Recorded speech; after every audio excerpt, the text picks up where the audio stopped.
Hi guys, I've recently changed my own cooling coil which was leaking.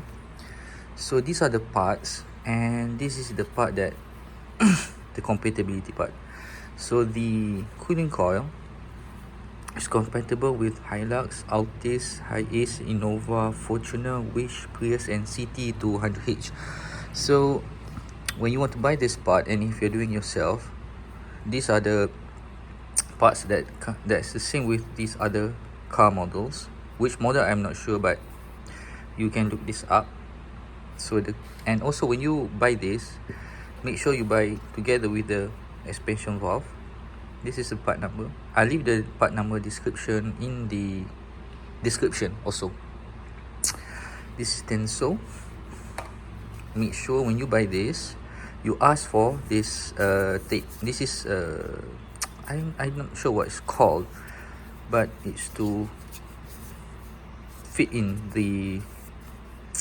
this compartment down there that you have to be really fit, so the cool doesn't come out of here, all those cool air, so it will be tucked in.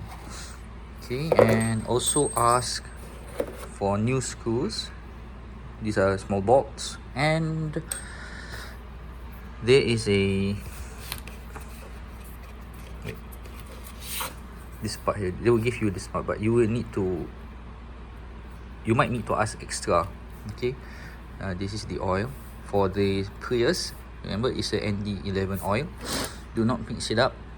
My advice is you can change it yourself, but when you want to top up the gas and the oil, you must go to a Toyota center that provides ND11 oil, and ask for the, what do you call this, also make sure that the rubber is in good condition, because leaking is caused by a few things. Basically, it's deteriorate the